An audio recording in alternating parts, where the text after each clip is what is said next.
Hello, it's a live Q&A. It's Doug here from Niche Site Project. Welcome everyone. I hope the sound is going to be coming through in just a second. I know we've had like a little activity in the chat already. I'm going to try and say hello, and the sound does work. Excellent. Okay, so couple things here.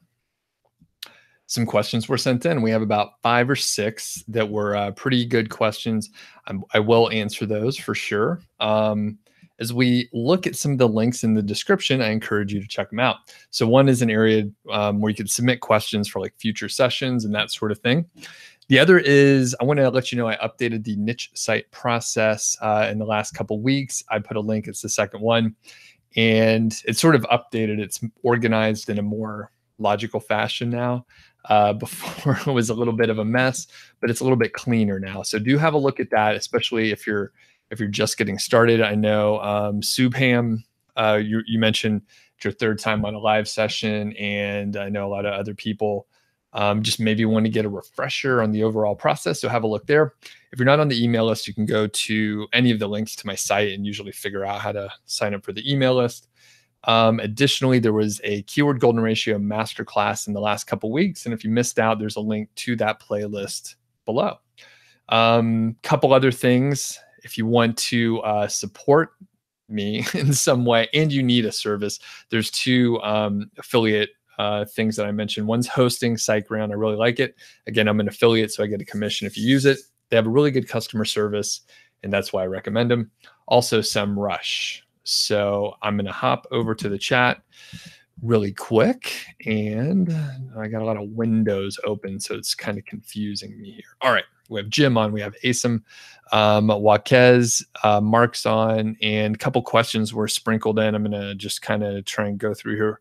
We have Lance on as well, one of the fine moderators, and okay, couple things.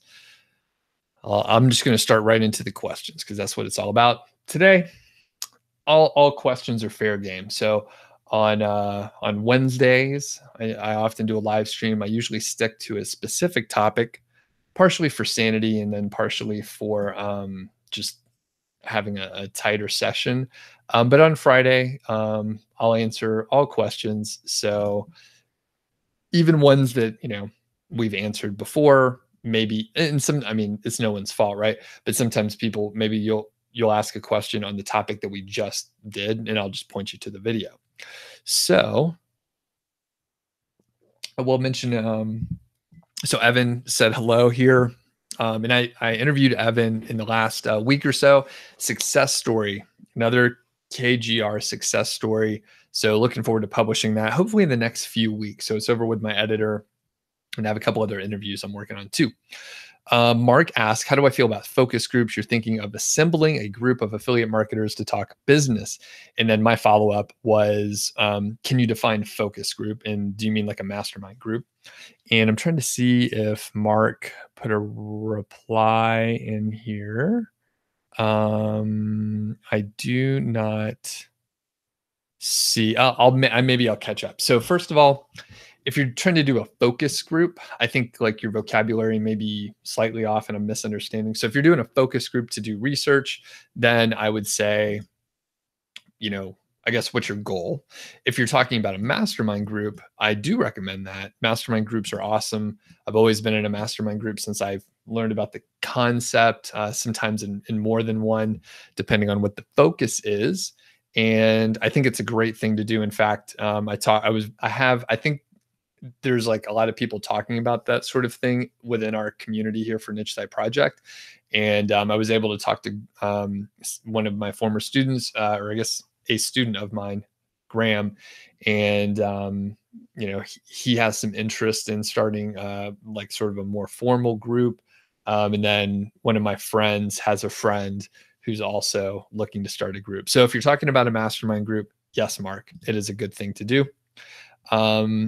Let's see here. Asim says you have a beauty site, you have 5 info and affiliate. Your affiliate products are $2. Can you make $200 a month in 6 months? I don't know. That'll be a stretch. That's one of those questions where, I would only know that if I did exactly what you did.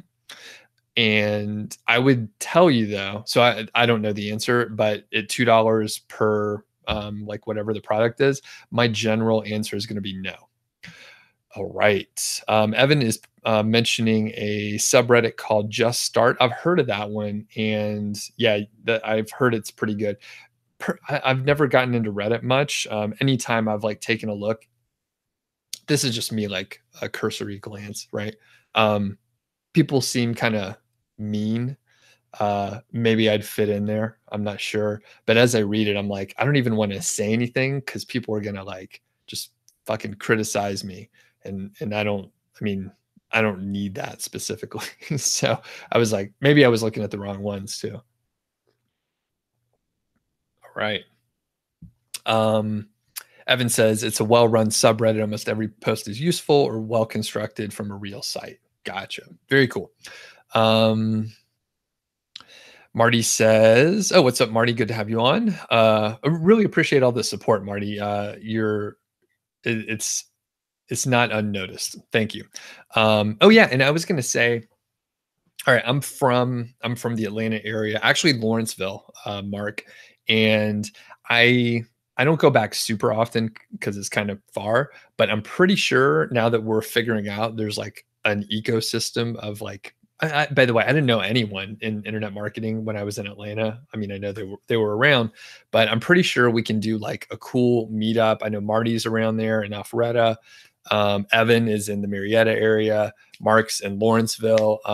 I know one or two other people in Lawrenceville who have connected, or in that area, Loganville, that have connected with me. So I'm pretty sure we can have a cool meetup, even if it's only like, a handful of, 6 or 7 people. But yeah, I think we could put it together. And I think it'll be like in the like fall or winter time frame, not anytime soon. All right. Yeah, and in fact, we're talking like geography in Alpharetta. My like first co-op was in the Alpharetta area, like a long time ago, like 20 years ago. And my office was off Windward Parkway. So the old Nortel building, if you guys remember, that actually was an HP building, but Nortel was there before it like imploded. And I worked there for a few years. And then later on, I worked at the AT&T campus over sort of, I guess it's like behind or not behind, but near the across the street from the Home Depot and all that stuff. Now, I mean, I probably would barely recognize the place. The last time I was around there in those offices was probably like 2010 or something like that.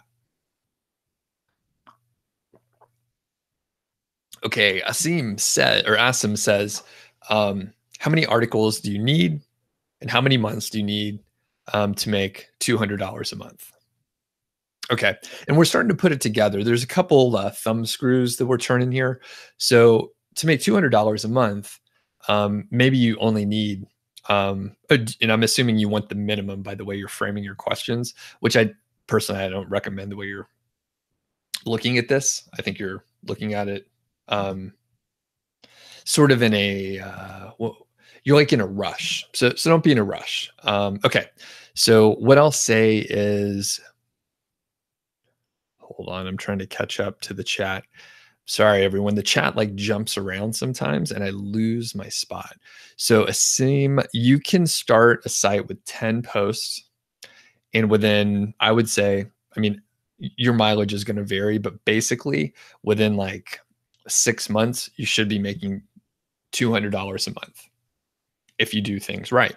Now, the missing piece, right? You have sort of a triangle of, different components that are variables. And it's probably not a triangle. There's a lot of other components, but you've only asked about 3 of them. And basically, if your products are $2 a piece, then you could still make $200 with 10 articles, but it means you're going to have to work a lot harder than say, Waquez is selling you maybe like $50 products or something more expensive, then it'll be easier. So, okay, we're moving on here. Adrian, how's it going? And we have Sindana.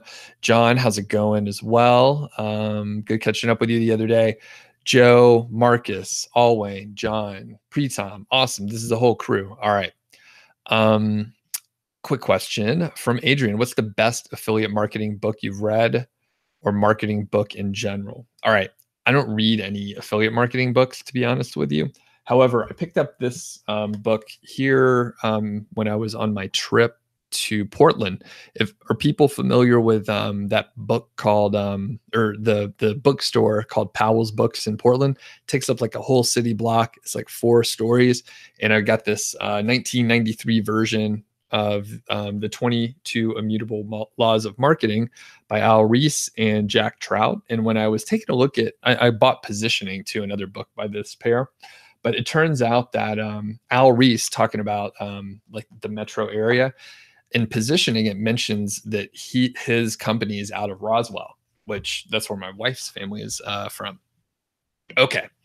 As we're scrolling down, we're seeing more.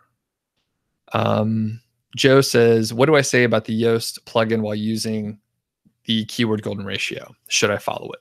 In short, no. The Yoast plugin is good for certain things. And by the way, if people have the opportunity to hit the thumbs up, would really appreciate it. So the Yoast plugin is made more for like a general audience, right? If you're doing keyword golden ratio calculations and keyword research, you're advanced. You're doing advanced content. You're doing advanced keyword research. So it really doesn't apply. If you if you put in like your full keyword, say it's 5 words long, and then you use it as many times as Yoast recommends, it'll be way too many and it'll just be insane, right? Okay, Mark says, you actually did meet a mastermind group, a group of affiliate marketers sharing ideas. Yep, that's a mastermind group, more or less, depending on how you want to form it. But yeah, that's a really good idea. And I mean, for me personally, I don't read a lot of, at this point, I'm not reading a lot of like new blogs and other material. I'm reading some stuff, but the cool thing is like, I pay attention to a couple things. I follow a couple folks. And then the people that I'm in a group with, they watch other stuff. They read other things. They have another set of experiences. And I have a good, and that's just on the affiliate marketing area. So we could share ideas and like, oh, did you see the article on anchor text or whatever, and have a discussion about that. Further, like each of us has our previous skill set. So I have like the project management area and systems and just organization stuff. And, you know, those other guys or gals may have an expertise in some other area that I don't know anything about at all. So it's a great way to like just pull things together. All right. And Marty mentioned some good details on Yoast as well. So Amar says, you're new to blogging and you chose a very competitive niche, toy drones. During keyword research, you found that all keywords are ranked by authoritative sites. Should I close your site and start a new niche site or what? Well, that's totally up to you. So I started a blog in internet marketing, which is super competitive, but through stubbornness and some luck, I made it work. So it just depends on you. I would say if it makes you like really nervous, then maybe you should find something easier. But here's the problem. Everything's going to have some competition. Nothing's going to be like quite perfect. So I don't know much about toy drones at all. So I don't know specifically. All right. And I'm going to, in a moment, once I catch up in the chat, I'm going to try and talk fast. I'm going to hop over to the 5 or 6 questions that were sent in. Appreciate it. All the folks that sent in the questions. They were pretty good and concise. Yeah, I appreciate that. Stephen mentions that I cussed there. So that's cool. Yeah, I'm busted on that one. And Marty says, Anmar, maybe skip that niche as a beginner. So I would trust that. Marty is smart. And he checked it out for a bit, apparently. All right. Adrian says, you're coming from London if I do the meetup. You know, the cool thing is that Atlanta, you could actually like get some people in there. And Marty says you would love it to have a meetup in Atlanta. You didn't get to hang out when I was in Georgia before. Yeah, I'm sorry about that, Marty. Like I had I was overwhelmed with family obligations and there were some small emergencies I had to deal with. So unfortunately, Marty, I wasn't able to pull it together. I'm really sorry about that. Um, and I just if I was closer to like that zone, but I was spending so much time on the road and then I had a couple days off the grid as well. So yeah, I think I was actually talking with my wife this morning about potentially um spending a lot of time in Georgia in December, like a lot of the month. So that could be a possibility as well. But I'm saying, um, to put something together, like we could actually do like a little event because I mean, if people would fly in, at least Atlanta has a bigger airport. If people were flying into Bozeman, it would be like well, it'd be really cool because we could, you know, hang out in the national park, Yellowstone. But anyway, I said I was going to try and go through this fast. But yeah, it sounds like there's a lot of people in the Atlanta area, and it should be easy enough to set something up. So okay, John says, what would you do with a keyword phrase that is ranking with a 2017 or 2016 attached to it? Personally, I don't attach years because of um, just my laziness, I guess. So if you have that year on there, I would probably put in the current year, just always like have it updated to the current year.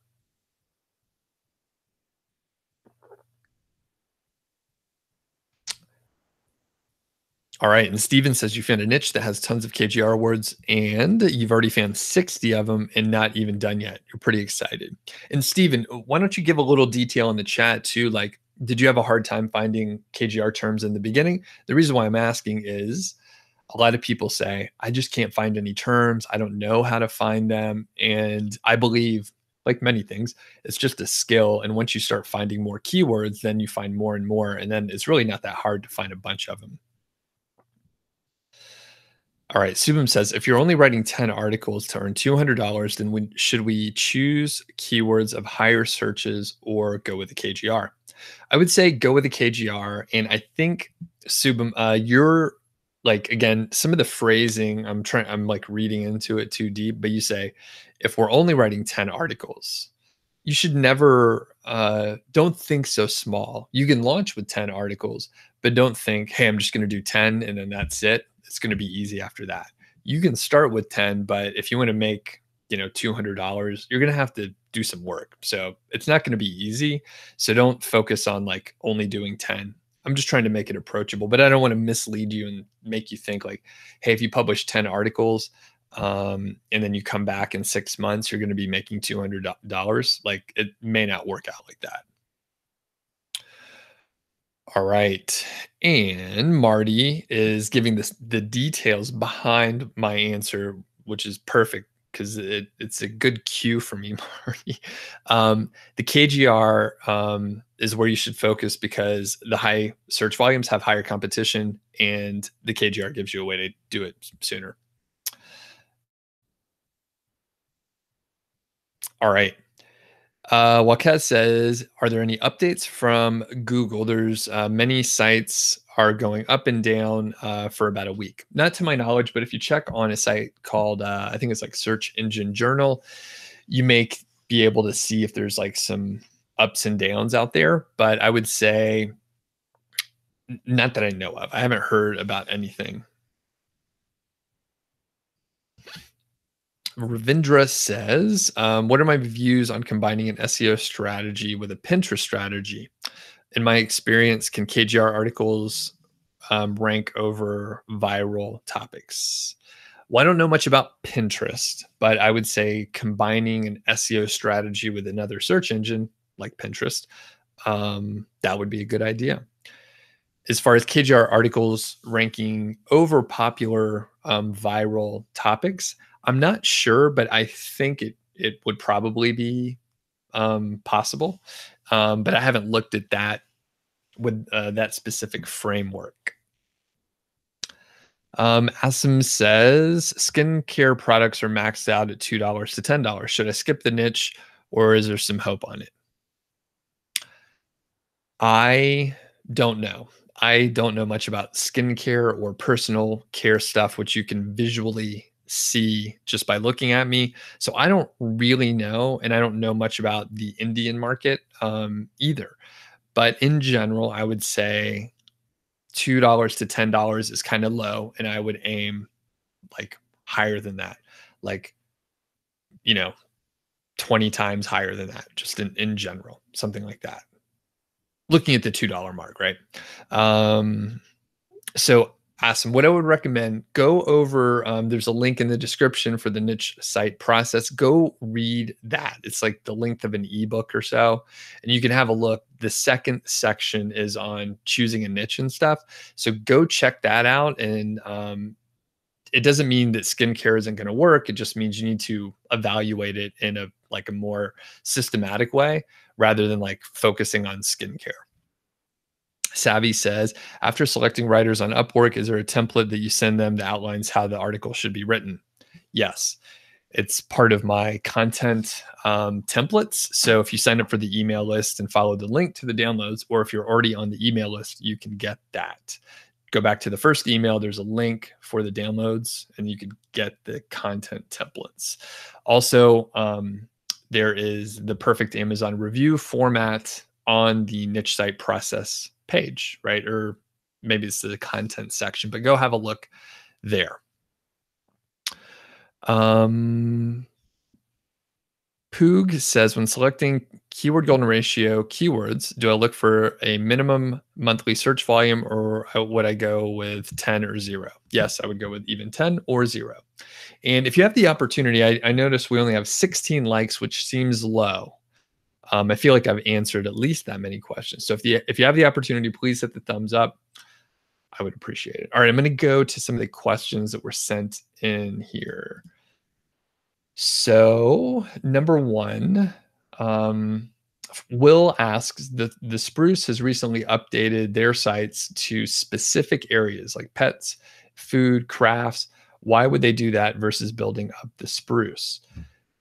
My thought is it's just a more focused way to go after certain niches. So I saw that there was an article, and apparently the Spruce was purchased, and then they divided it up and made it more like relevant for the topic. So all pet products on one site.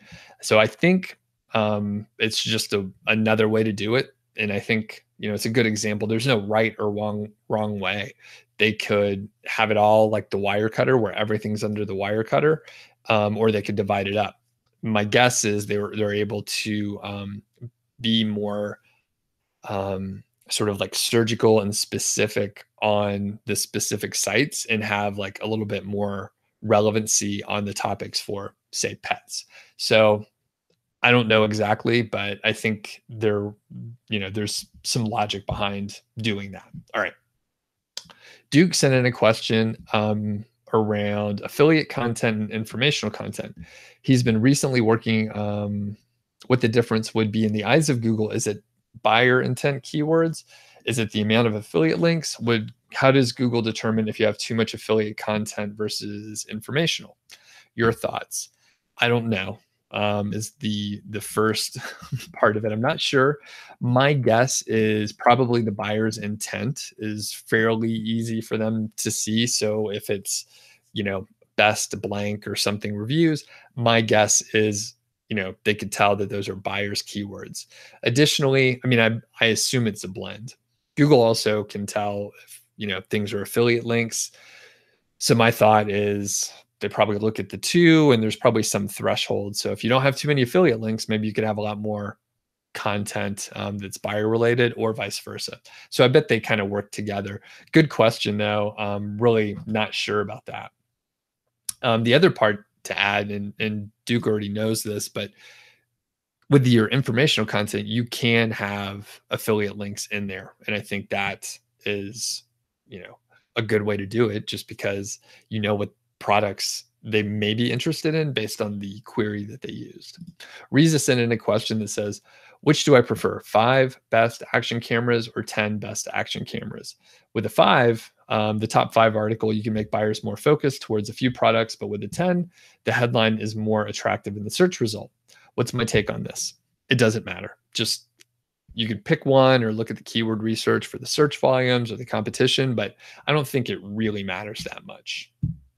So next, Marjan says, how long does it take for the backlinks to show up in SEMrush or such tool? So, I mean, I posted several answers on Quora 2 weeks ago with a couple links to your website, but SEMrush didn't detect the backlinks. Those articles are still alive and have 500 plus views each. So I don't know how long it takes for SEMrush to find the links. My opinion is SEMrush doesn't have a great backlink profile. Backlink database. Ahref seems to be much better, and I think that you shouldn't worry about when your backlinks are found by a tool. So you're focusing on the wrong part. Just keep moving forward. You don't need to check, right? You don't need to check on that. Google will be able to figure it out. That's the most important thing. And by the way, if you check like the Google Search Console for your backlinks, they don't necessarily update it super often. But if you keep, moving forward, you should be fine. Now, if you go to Ahrefs, I bet they probably have that logged. All right, I'm going to come back to the chat in a second. I see it's blowing up over there. All right. John says, you started to monetize the site a little over a year ago with Amazon affiliates, but really started putting in the work about 6 months ago. I recently joined Commission Junction because of their higher commissions for the niche, and you're starting to do well with Amazon, but you wanted to know if it's okay to add Commission Junction links to the same post as the Amazon links. There's not really much on the subject, but you've seen some people say it's okay, but you want to get an answer from an authority like me. Okay, John, here's the deal. I think it's okay as well, to my knowledge. However, what you should do and what everyone should do is if you're part of some program, you should contact their customer support and get a firm documented answer from them. The thing is, rules can change all the time, right? And they may say, yes, for some companies you can do it, but maybe for some other companies you can't. So I would say call up both Commission Junction and Amazon Associates and then find out directly from them and just be specific. And you could say, hey, I'm working with Commission Junction. Is it okay if I work with them? And vice versa, on the same page. So like I said, I think it's okay, but definitely you always have to check. And the companies, they have customer service. In fact, I think you could, if it's during business hours, you could hop on a live chat with someone from Amazon Associates. Okay. I think, all right. I see the chat's going crazy, so I'm going to try and catch up. It's always overwhelming. Okay. It looks like everything's on the up and up. So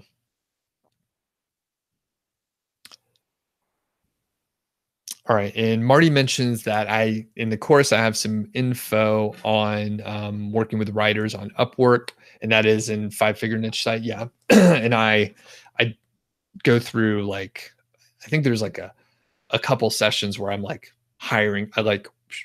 It's an over the shoulder, in Upwork, looking over resumes and stuff like that.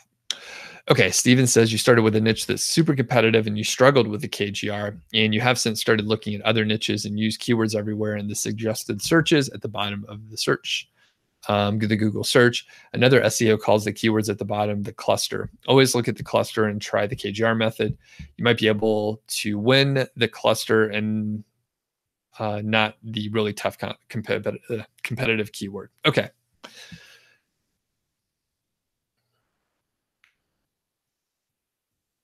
Marcus says you're getting some traffic from Pinterest and you could combine it for sure, but you have to take into consideration that a keyword might be good on Pinterest, but not good in Google.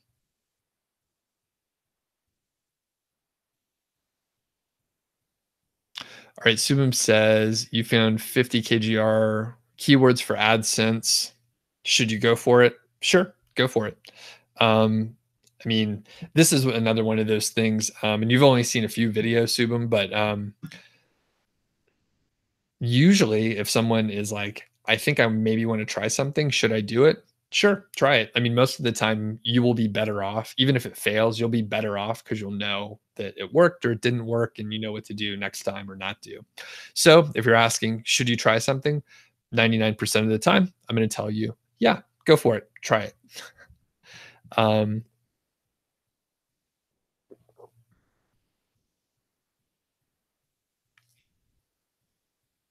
all right. Excellent discussion over on on the chat. So if you're watching the replay, be sure to check it out with Stephen and Marty there. Asim says, after selecting the KGR keywords and writing 3 articles every week, how many days can I see 1,000 page views on your site per day?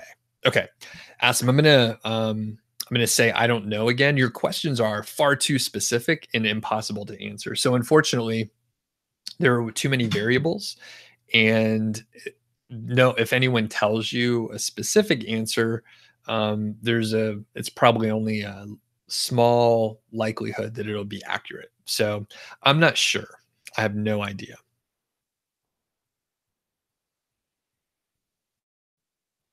Okay, Savvy says, I mentioned starting a site with 10 articles. What type of articles do you recommend? Buyers, keywords, or information? Um, 50% of each. John says, if I had 2 related keyword phrases, one with a local monthly search of 200 and 210, both are within the KGR, which one would I choose? Or what other factors would you need? I would, I'd probably go for the 20 and then make sure that, there's enough other related words that the 210 would probably rank over time as well.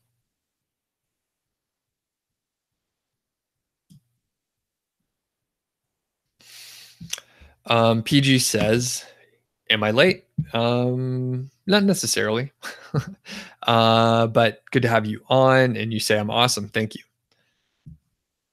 And Marty has given some good advice to Steven. So Steven's site's only 5 months old. See, you're so close to the sandbox period. Marty says that was your situation too. You have to stay strong and patient. Keep working on it. And Marty is seeing results. And the upside is an evergreen niche with lots of buyers. Really cool, Marty, because I mean, yeah, it's hard to get through like the several months of work.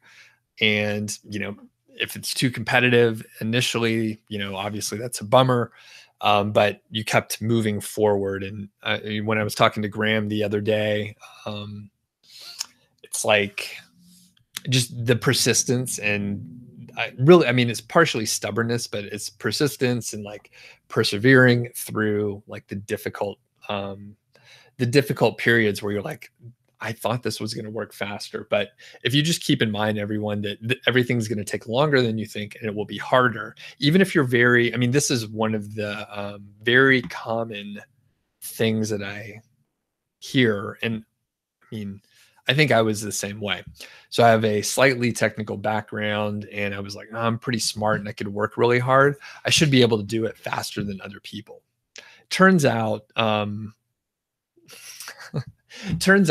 usually that's not true because of the learning curve. Now, a couple friends of mine, after they've launched like 10 or 15 like very successful sites, they were able to like launch a site with they had a healthy budget, but launch a site, ramp it up really quickly. They knew exactly how to handle content. They knew exactly how to do the outreach and link building in a really like effective way. And they were able to ramp up to, 5 figures a month within, 3 months or something like that. And then it grew really fast after that. And it wasn't because they were like smart or they had like yeah, it wasn't because they were smart or hardworking. It's just because they had experience of launching a bunch of other successful sites and working with freelancers to help do the work and all that stuff. So there's the learning curve, and once you get through it, then it's easier to go faster. All right. Savvy says, okay, cool. You're on the wait list. Excellent.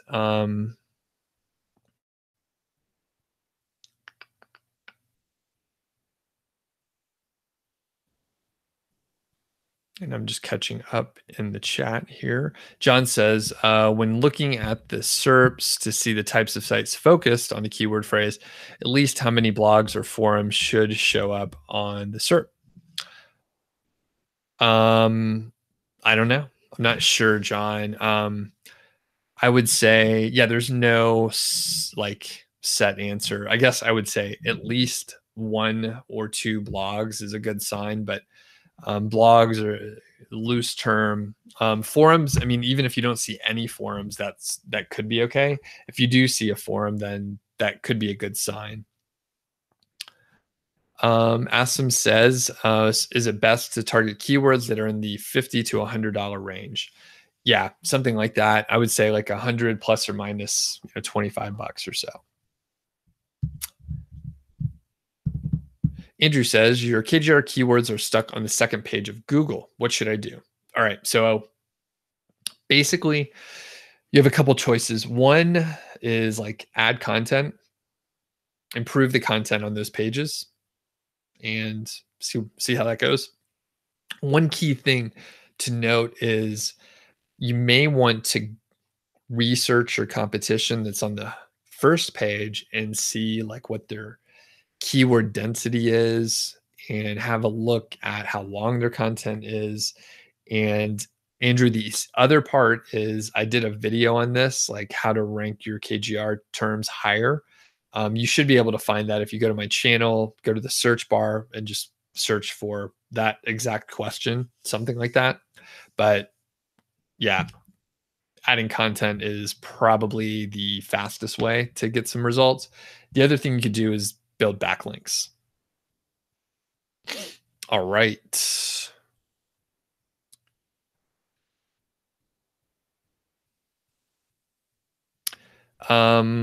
Poog says you made a Chrome extension for generating keyword suggestions.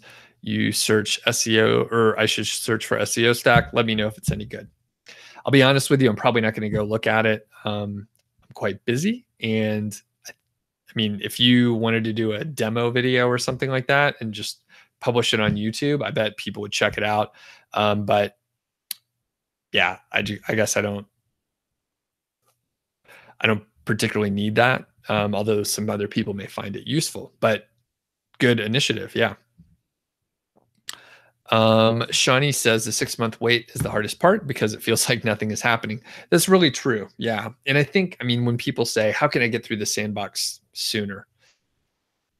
I mean, there are some techniques and guides that people mention, but really, 6 months is not that long. So if you're thinking like, hey, I want to make a site that's, making a few $1,000 a month, that would be really great. It would make me happy.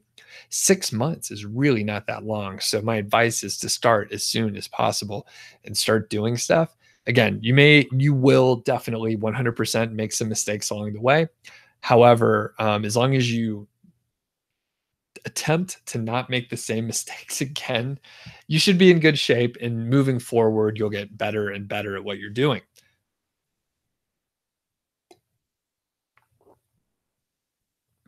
Let's see. Subin says, what was my reaction when I got my first payment from Amazon? Nice question. I think it was for 20 bucks. First of all, so I think it was for 20 bucks. And I was like, this seems like it's going to work. And the other part is, the payments from Amazon are like delayed by like 60 days, I believe. So at that point, when I got the first check, I was already like 2 months ahead, and I knew that I had already like crossed over 500 bucks. So I was like, this is amazing. And I remember, I mentioned this in the interview with Ellen, success story with the keyword golden ratio.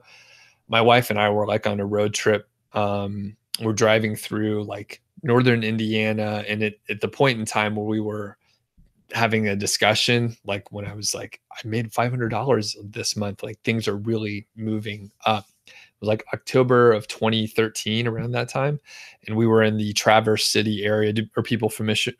Are people from Michigan on here? So we were in that sort of area up there, and we were walking on a beach near maybe a lighthouse, or I don't remember. But I was so like, I was just so excited. And I remember, we're on a road trip, so we were talking for hours about it. And I think my wife eventually got tired of hearing about affiliate marketing because there's only so much you can talk to other people about it that are not doing it. So anyway, it was pretty amazing. Thanks.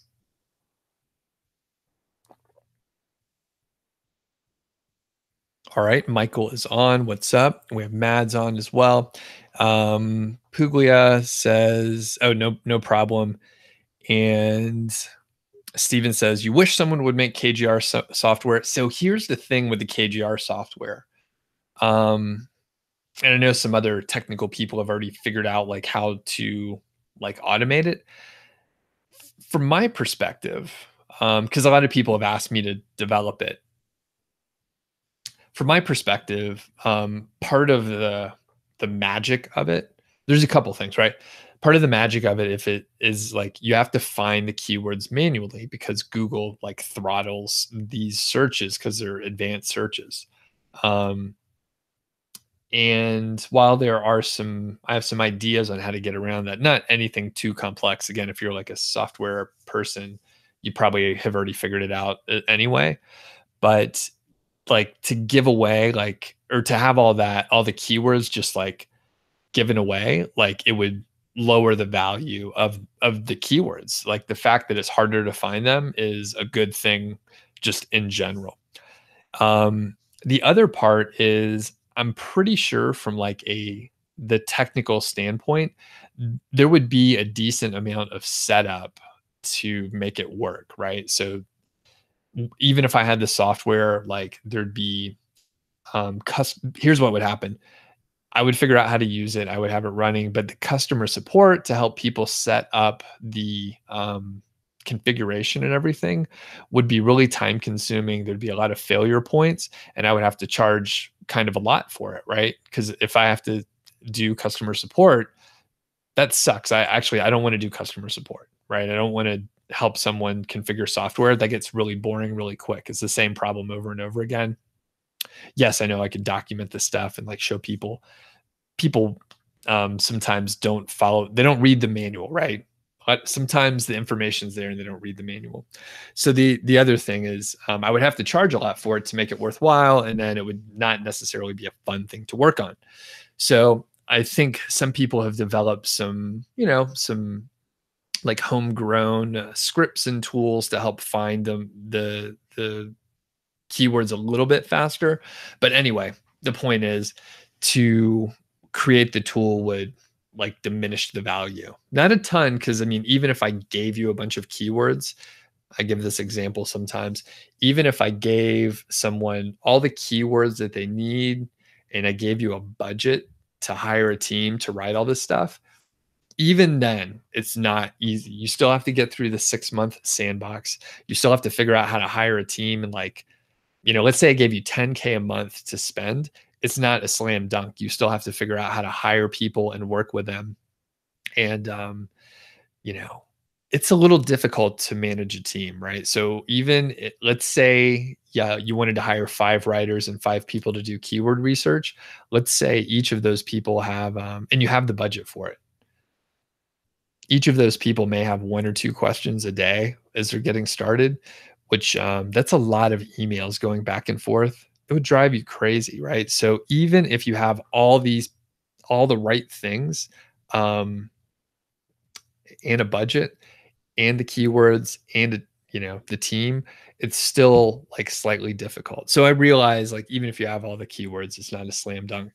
So anyway, that that is my 2 cents on the KGR software. All right. Puglia says, how many KGR posts do I need to reach 1,000 unique organic daily visitors? I'm not sure. A couple, I mean, that another question impossible to answer. If I just had to make some random guess based on some of the data that I've heard from people, I think you could probably do that with maybe like 20 articles, 20 or 30 articles, something like that. But the time frame is really important. So it may take 8 months to reach that, but I know it can be done with less software. And Oh, the other part with the KGR software, and I forgot to mention this, there's something about um, spending time working on something especially with keywords to develop the intuition of like, how to like find these keywords. You'll see other stuff along the way when you're doing this. So I know it it may like be faster if you had a tool and you could dump in, you know, 80,000 keywords and have it sort through everything and then tell you the 100 good keywords out of those. But there's something about spending time looking at the keywords in the niche and maybe taking a look at a couple sites here and there to give you some intuition on like the niche and whether you want to be in it or not. So hopefully that's helpful. But and the other part is I don't have time to do it. Salmon says small niche sites is good for Amazon affiliate, or should I go for a brand website? Please answer in terms of SEO and ranking. Brand website. Mad says, how much should I be paying for 1,000 to a 1,500 word article? So roughly, I'll say around like 15 to 25 bucks, somewhere around there.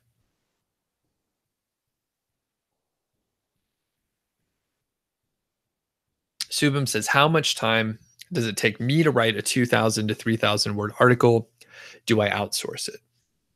So if you're talking about for a product review and niche site, I outsource it and then refer to my answer on the amount of money I pay for 1,000 words from the last question. If you're asking how long it takes me to write something on like niche site project, to do about 2,000 words, it may take me 4 hours to do, like if I'm in the zone and I've had plenty of coffee and a good night's sleep before that. It may take me about 4 hours to like get those words out. I may be able to do it in two if there's like less research happening. And at that point, Subham, hopefully I'm going to come back and edit it 2 or 3 more times. And that may take a couple more hours each pass.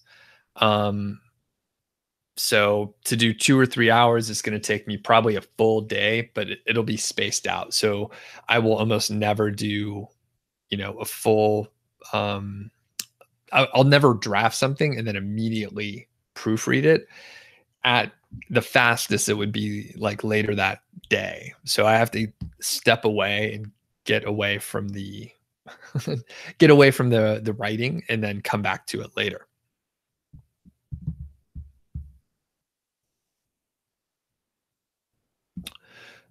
Shawnee says, do I recommend using paid themes over free themes when building WordPress websites? So generally, I haven't had that question specifically in a little while.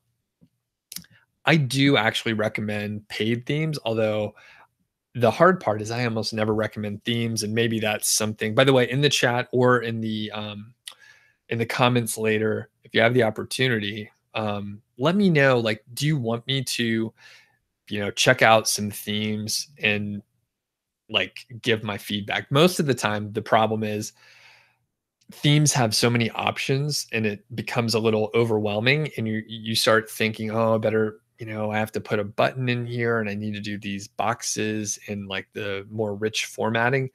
And a lot of that just isn't really necessary. So a lot of times I tell people to pick something simple, but the good part with the paid themes is you typically get some level of customer support. So if you have an issue or something, they can help you. That's a big deal when you're just getting started. As far as free themes, there's feel free, people in the chat, like to recommend the themes that you like. A couple I know that I've seen mentioned are like Rehab and X theme.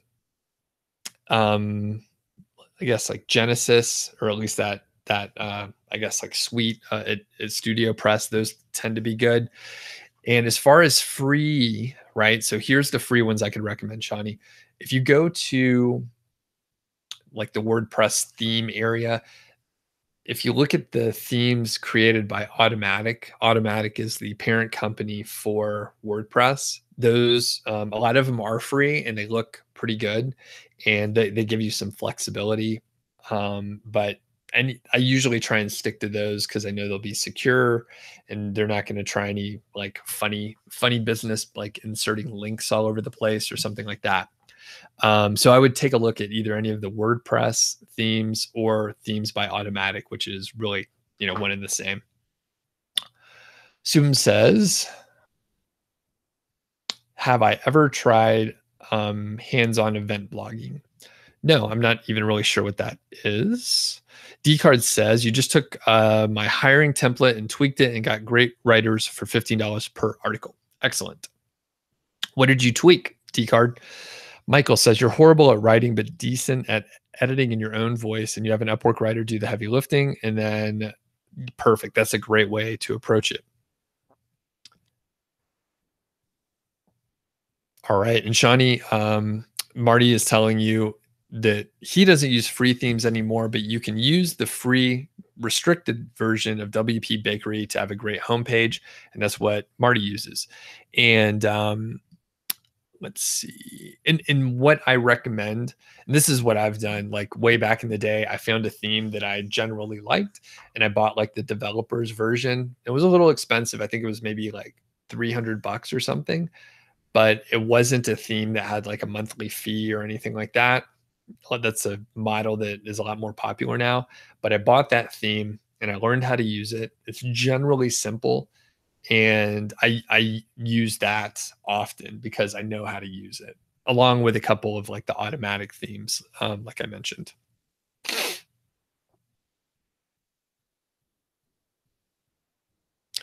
Subham says, if I use Google Voice to text to generate an article just by speaking, will it be good for blogging, or are there any issues?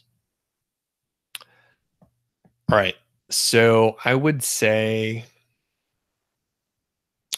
you still have to edit it. So if you edit it, then it'll probably be fine. It'll be a good way to get out like most of the words. But my thought is, when I've tried to use it, I have a hard time with it because I don't think, I guess, I mean, listen to me talk, right? I mean, this is how I think. And if I went through and wrote something, it'd just be kind of and wrote something using my voice, it would be a mess. So I would say, as long as you edit it, it should be okay. But give it a try, right? Like I said earlier, if someone says, hey, I was thinking of trying something, should I do it? Yeah, sure, try it, see how it works. Try it for a while. And I bet, I mean, if I practice with it, I bet mine would be better. And if you work with it, if that's your goal to be able to do that, then I'm sure you could do it.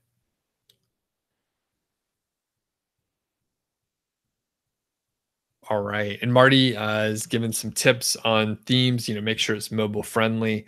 Puglia is saying that he's using a free theme called Hitmag on one of your sites and it's decent. All right, cool. So, well, looks like we're getting close to 30 likes. A few more people have hopped on. By the way, just curious, in the chat, let me know where you heard that I was doing a live stream. So I've noticed in the last couple weeks, like there were just fewer people on the live stream. And I know that, let's see, I shared on a couple Facebook groups that I have. I shared on my Facebook page, and then I sent an email out. Who's on the email list with like a YouTube interest, right? I need to segment my list a little bit better, and I'm working on that. It's very hard to transition like from, I guess like the initial implementation of like my email list over to something a little bit more segmented so I could send the right message to the right people. And then the other part is, I know that YouTube sends out some notifications, but it's unclear like who they send them out to. Like if you don't have the notification, if you haven't clicked the bell, you may not get a notification at all. And then sometimes, like I guess maybe if you're like watching a lot of my videos, or maybe you got a notification and followed it in the past, maybe YouTube is sending, more of those out. But I have because there was a period where there would maybe be like 50 to 60 people on for a lot of the session. And right now it seems a little smaller. I mean, it is summertime. I'm pointing outside. It is summertime. So maybe people are doing like more interesting things than like listening to me talk. Although I appreciate it for sure. Okay. Steven says, Facebook and YouTube notification. And Martin says you got on YouTube and you saw I was live. Okay, that's cool. Shawnee says you got a YouTube notification. Jesse says you searched for Amazon affiliate niche sites and I came out on top. Hey, that's really cool, Jesse. Are you new to Niche Site Project and me in general? That's really that's cool. That's a great way. Welcome, Jesse, to the community. Alex had a YouTube notification. Rosamond says you got notified on YouTube. What's the best WordPress template for this? There's no best template, so it almost really doesn't matter as long as you pick something that's clean. If you hear people saying this is the best template, this is the best theme to use, either they own the theme or they're an affiliate for the theme. And if you're working with I'm an affiliate for a couple products, like I mentioned, Siteground and SEMrush. So I get a commission and I'm biased towards telling you to use those, right? And I'm very upfront about it.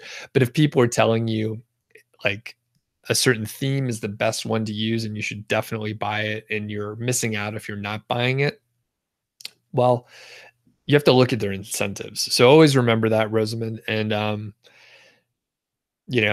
I'll tell you, there are a lot of other hosting companies. I haven't used them all, but I've used SiteGround and I really like it. And I moved from another big hosting company because this other hosting company had really bad customer service.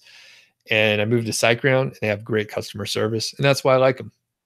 SEMrush, I really like that tool because I've used it for a long time. It's great in helping me find KGR terms, keyword golden ratio terms. And I know that Ahrefs has similar functionality and they have a better, like Ahrefs has a better backlink database and other areas that I haven't even explored. Ahrefs is really good, but in general, I'm using SEMrush more often. So I try and give a balanced approach, or at least a balanced opinion on things. Okay. Marty mentions that you found me, or you found this on Facebook, YouTube, and you got the notification and the email list. Thank you, Marty. That's great. Sid says, do we really have to own the products for Amazon affiliate websites? No. Mad says, you're currently considering a niche. However, you're in doubt whether the products in general are too expensive. Do I have a price point that you try and keep your products below? I haven't thought about it that way, but probably like $250 to $300. I want most of the products to be under that. Beyond that price, you end up with like a longer buying cycle and people don't buy those products as often. So yeah, if you have some products, like the ideal situation is a lot of the products are like about $100 to $200. And then there's a couple premium ones that are over 300. And maybe there's a few that are very low end. So you have a full range because some people will always buy the most expensive thing. Some people will always buy the cheapest thing they can get. So that's always good. All right. All right. And more YouTube notifications. Okay, cool. So it sounds like YouTube I guess the people that are interested are getting the YouTube notifications. So, all right. Awesome. Liverdie says, don't stress over the theme. The content matters more in the beginning. Well said. I should have said that. You can play around with the theme later once the work is done. Indeed. It feels productive to, let's say your goal is to find your theme. And it feels productive to look through a bunch of themes out there because you're learning more. And then let's say you find a theme and you're tweaking it and you're making all these little changes. But like at the end of the day, like you just need words on the web page, and that's what's going to get the traffic in. As long as it's clean and it looks good, it be um, should be fine. I, often I mention Medium and other sites where it's just, maybe a banner at the top if they want, but it's black text on a white background, just really easy to read and see.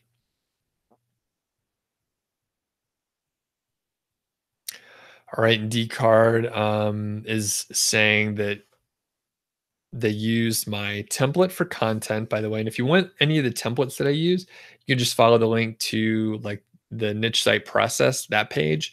And then you can, I think there's after the first paragraph or so, there's like a text link that says like, get all my templates and stuff. So you could sign up for the email list there.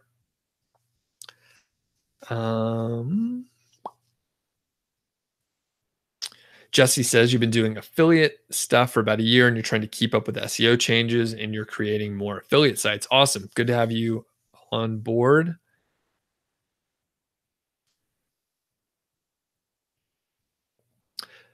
Sid says, is it worth starting a YouTube channel for affiliate websites to get better results? Only if you want to. What I don't recommend is for you to start a site and a YouTube channel at the same time. If you're interested in doing YouTube stuff, I would say, do YouTube stuff, like screw the website. If you're interested in just doing better and maybe getting another traffic source, I would recommend, start your website, get it established, get through, the first, say 90 days to get the first set of material out. And then you can start a YouTube channel if you want to and see if they can help each other. But don't try and do too much at one time. It's overwhelming. Ravindra says, if an article goes through a major content upgrade, can the article go to the Google sandbox again? That I'm not sure. I have not experienced that personally. What I have seen, Ravindra, is if I change an article a lot of times it will start ranking for more keywords. I recommend if you are making an update, try not to change more than say 25% of it. Mainly focus on adding more content and I guess making it a better resource. Of course, you could edit for grammar, but try not to delete too much. Try not to make like huge dramatic changes. 25% is just an arbitrary number that I picked and it seems to be working okay. So adding to and appending your content is a way to approach it. So I haven't seen it like go back down just in general. Either more traffic ends up on that page or it moves up in rankings. Usually both. Subham says, is it important to balance review type and info articles? Yes. You should have 50, or I recommend 50% of each.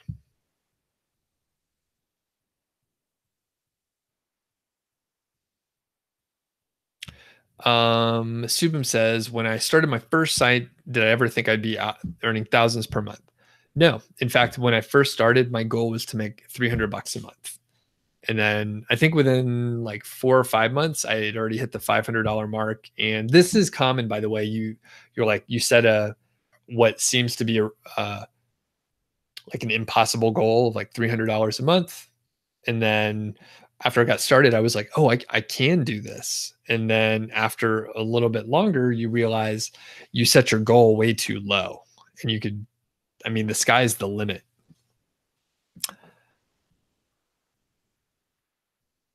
Lance says, when looking at the keyword density of the competitors, how closely do you try to make a match? Or is it you just make sure you're not like twice as many keywords? Just curious how important. Usually like a good approach is to like take the average of like the ones that you're reviewing, Lance, and then aim for the average, something like that. If you have some, theory that, hell, I want to use it just a little bit more, maybe go like a tad above the average, or vice versa. If you're like, some of them are a little heavy handed, I'm going to go a little bit less. Just give it a shot. But if you aim for the average, you should be in good shape. By the way, if you have the opportunity, hit the thumbs up. Really appreciate that.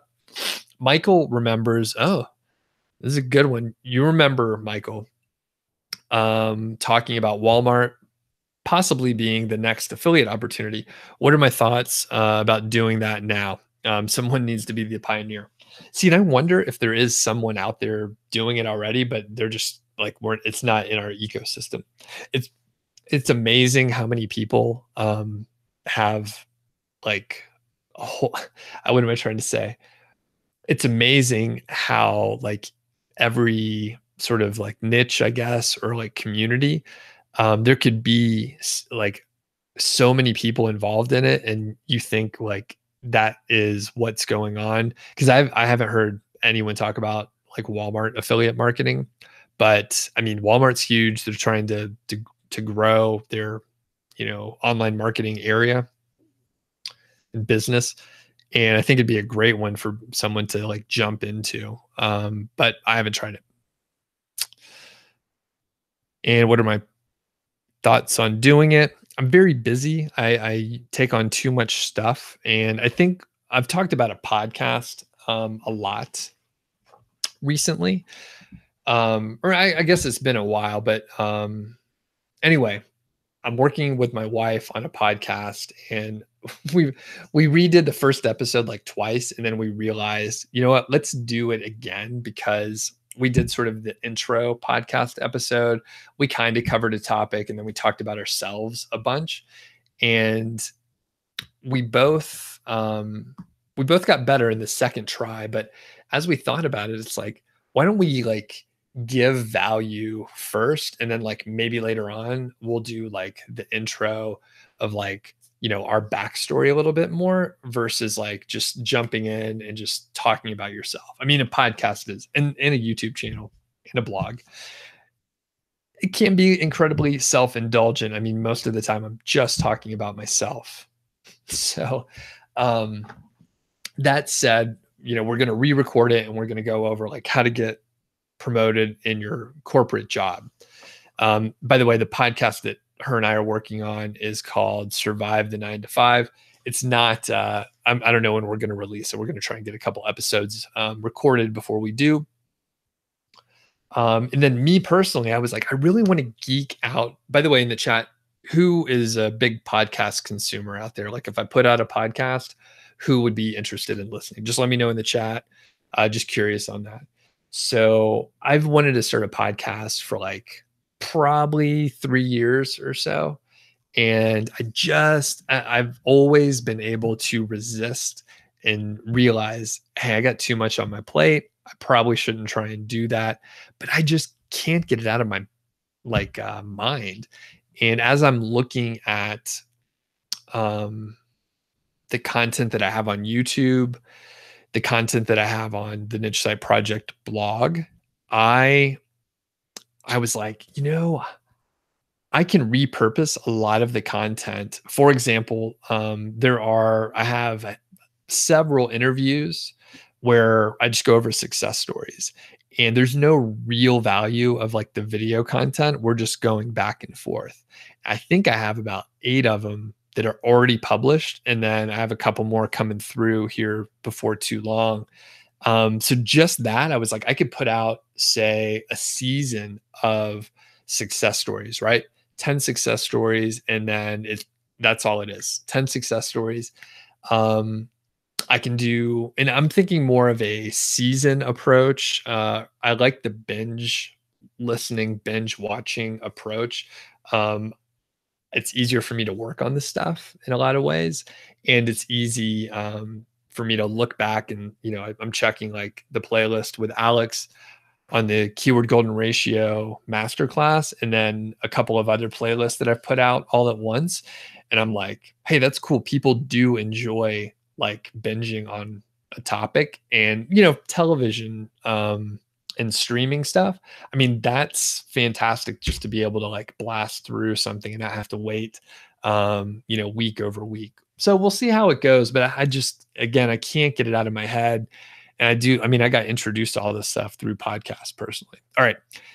And I see a couple questions that came through, but Marty says you listen to several podcasts like that already. Arvin's interested. Mads interested. Subham says videos will be better. Okay, there's so many videos, man. You know, Subham, there's like 500. So Michael would listen. Thank you. And then JS, you'd listen. You have a few that have helped you change your life for the better. Awesome, awesome.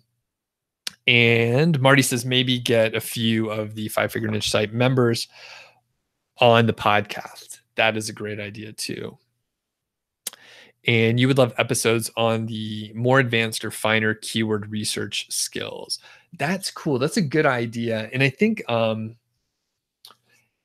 I was like talking to my wife about our podcast, Survive the 9 to 5, and I was thinking, I want to cover some like affiliate marketing, but the depth and detail that we're talking about, like affiliate marketing and deep advanced keyword research, I mean, people will just glaze over. So if they're listening to like a general podcast, they're going to not understand what I'm talking about. And I'm like, I do want to geek out and talk about like the minute details where like most people will be lost, but for the right people, it's going to be the best thing ever. It's kind of, I mean, I guess the Tim Ferriss podcast is a wide range, right? He interviews like huge stars, big, very important people. And then he'll have like a blog post that he basically reads out, or he may have like some expert in a specific topic that he's really interested in, and they'll like go so deep into the details that eventually most people will be lost. But it's like a huge range of stuff. Not that I could do all of that, but anyway, it sounds like there are enough people interested. All right, I missed a couple questions here. Sid says, do we have to use paid traffic, or can you get good results growing it organically? You don't have to use paid traffic. I generally will recommend not to use paid traffic unless you're an expert in paid traffic. Organic is probably the best way to go. Arvin says, do categories matter since most people find the long tail keywords anyway? Categories don't matter much. No, it can help to sort of organize a couple things. I recommend, couple, maybe 4 categories max, just to organize things. There's lots of ways to do it. It just depends on how you want to organize. But yeah, the long tail keywords is kind of how it's going to work. Can you just interlink like crazy? Yes, that's what I recommend. The organization isn't super important. Just interlink like crazy. Ravindra says, do you think it's feasible to build backlinks to affiliate articles? Yes, 100%. Should we even focus on that? Yes. Is it better to focus on backlinks to info articles to improve DA? So you should focus on a blend. You can link to both. Definitely, get some links to your homepage as well. You should not worry about improving your DA. It's just a metric. So you don't really need to worry about that specifically. Riyadh says, you have a quick question. You found some keywords and the KGR is 0 and the search volume is more than 50. Can I choose the keyword? Yes.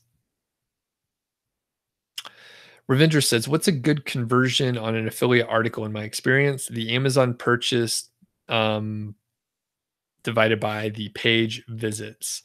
I think about 1% is pretty good. Obviously, it varies and there's a lot of factors involved. By the way, if other people have observations, I don't pay too much attention to the stats that you're mentioning. I just look every once in a while, but I think 1% is pretty good. So you'll make a sale, to break it down. If you get 100 visitors to a page, you'll make 1 sale, basically. Himenshu says, how do you find a niche for non-affiliate sites? Well, then you can just pick whatever you want. Yeah, I recommend going to the niche site process. I recently updated it. There's a link in the description. Go have a look at that. I talk about picking a niche. And Marty says, or advanced keyword research as a paid supplement to 5-figure niche site you're willing to pay. Cool. And Marty, maybe I have thought about doing a keyword research course. It'd be interesting to hear. Maybe we could set something up, Marty, to figure out like what areas you're interested in. Obviously, other people would be interested in it too, but sometimes I struggle on. There's a couple things, right?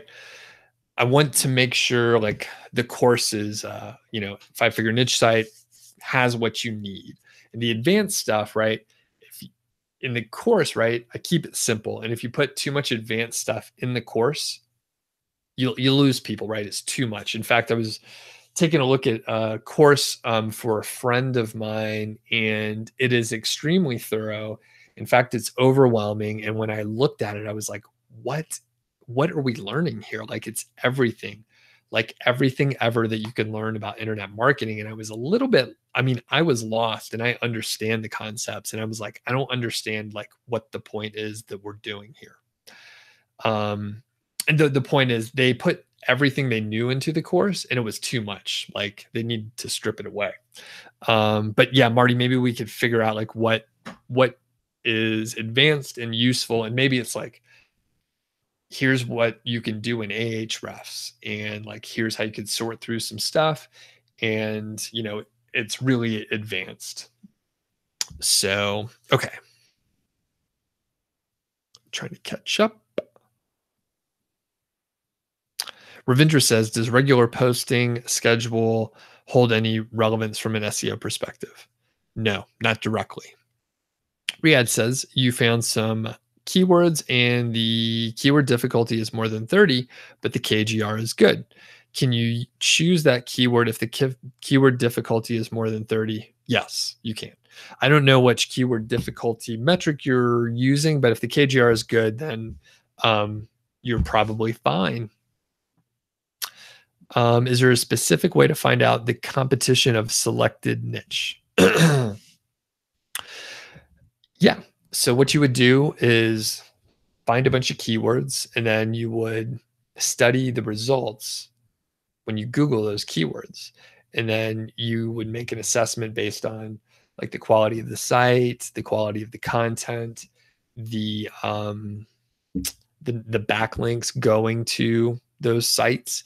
And if you're looking for a shortcut method, no. What I just described will take you a couple weeks of dedicated searching. But again, going back to my point, there's a huge value in spending time looking through a niche and looking at the sites, checking out what keywords people are looking at or are publishing, seeing the interaction that the visitors may have on the site, that sort of thing. Huge value in that. It should take you a while to do that.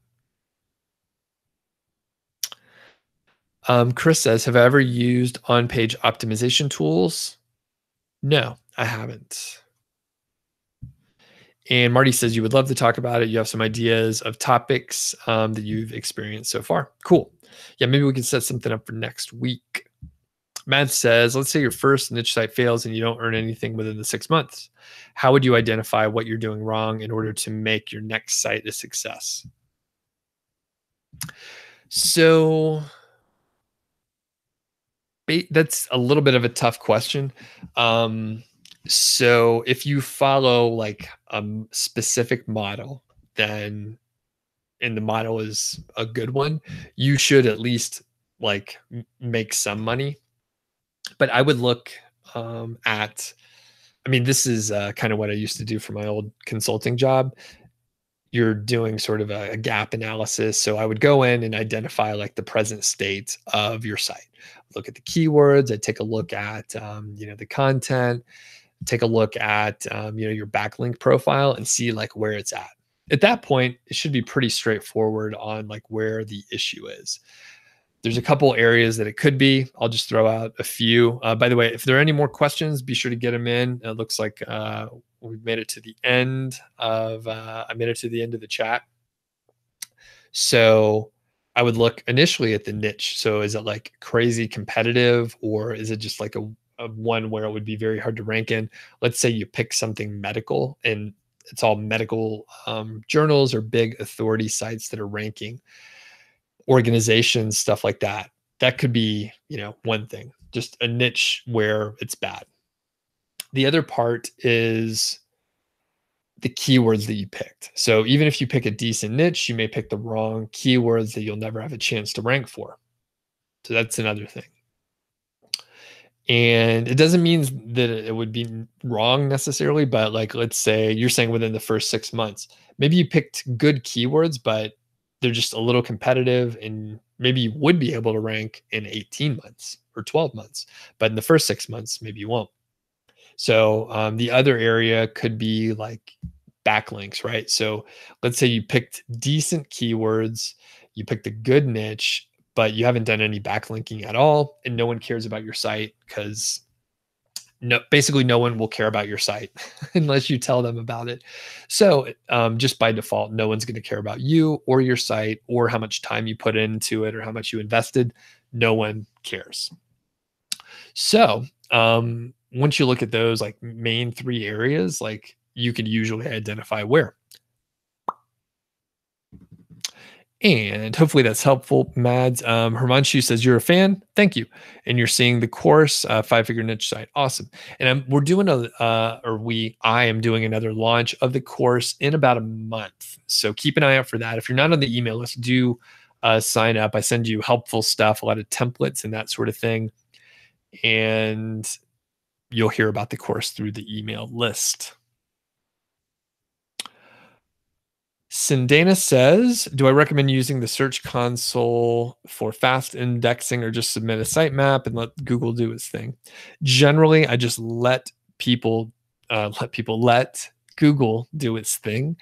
If I make a change and I want it to be indexed and refetched and indexed, then I'll use that functionality. So for example, when I revamped the whole niche site process, I basically rewrote the whole thing, reorganized it, and then I submitted the main parent page. I did a silo for this. By the way, do people want to see what I did for the niche site process? Because I changed it massively, and traffic on those pages is up like 30%, something like that.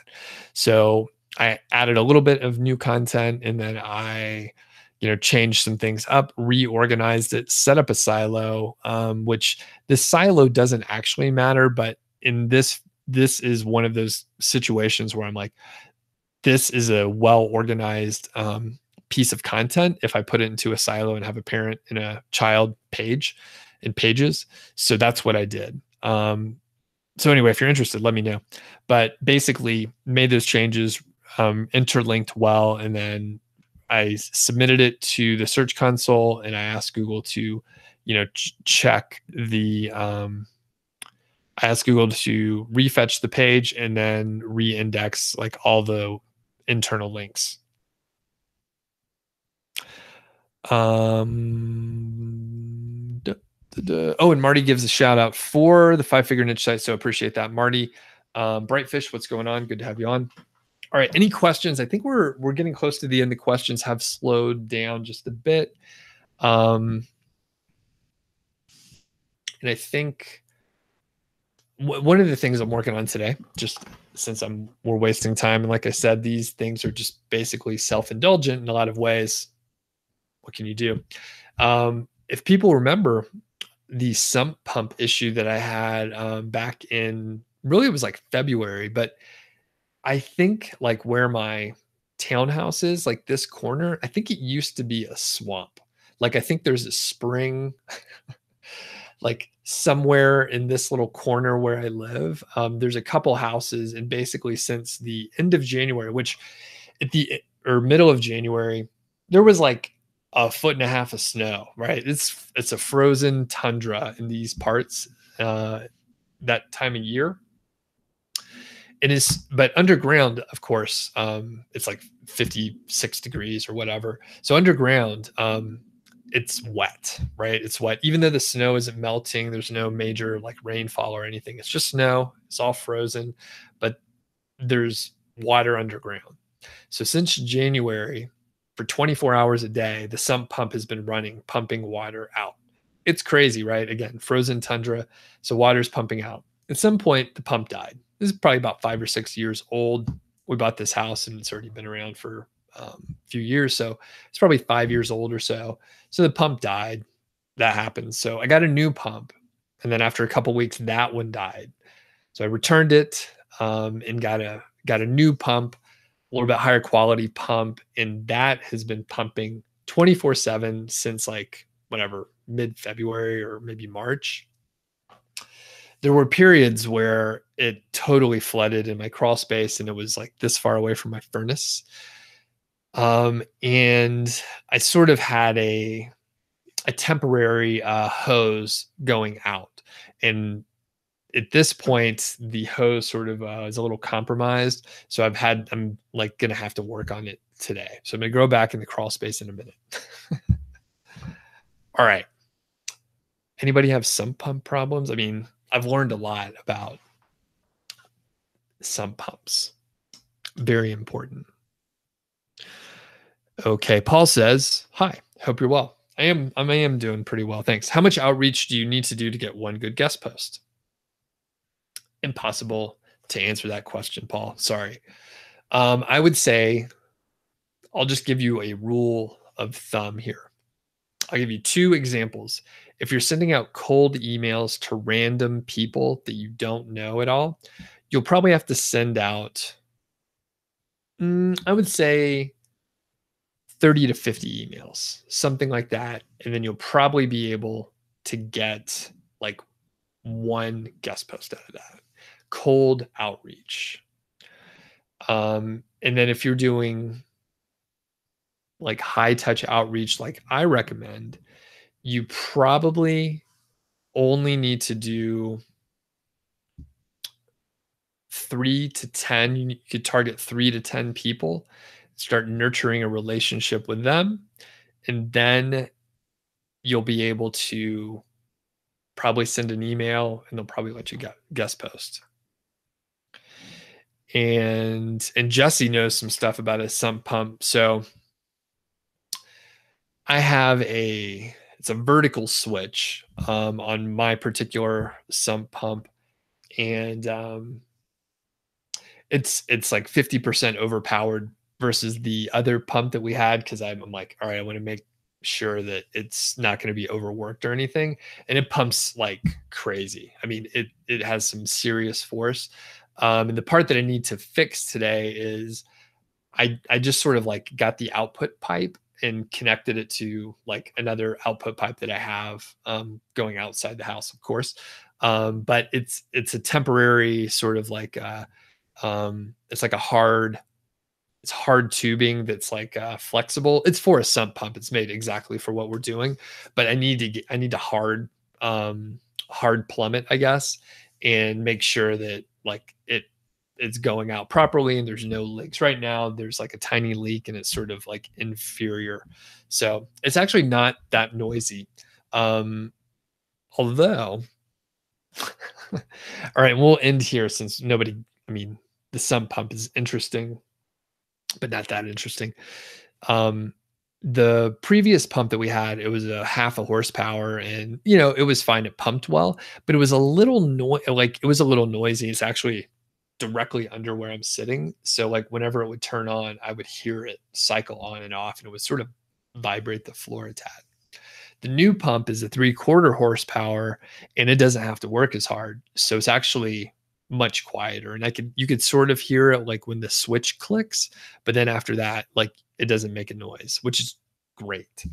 Yeah. So the higher powered stuff seems to work better. Okay. And how often do I come on YouTube? You just checked and joined the channel. Thanks. And by the way, if you're not subscribed and you're new, do subscribe and hit the bell so you get the notifications for the live stuff. Basically, I usually do 2 sessions on YouTube, unless I'm on like vacation or something. So I do Fridays at 10 a.m. Mountain Time, and usually Wednesdays 10 a.m. Mountain Time also. Friday is the free-for-all Q&A where I'll answer questions about sump pumps or whatever. Wednesday, I usually pick a topic and then talk about that. And I try my best to keep it on that topic so that someone could like tune into that, get an answer to their question, and then we'll answer questions based on that topic. Try not to stray too far. And it looks like we're all done here. So thanks everyone for hopping on. Do have a look at that niche site process page, the new and updated, especially if you're new to the channel or just getting started. Yeah, so I'll leave it at that. I talked about some of the other stuff before, some of the other links and playlists you should check out, but just have a look at the description of this video and you'll have a good idea of what's going on. All right, cool. We'll catch you next time and have a great weekend. See ya.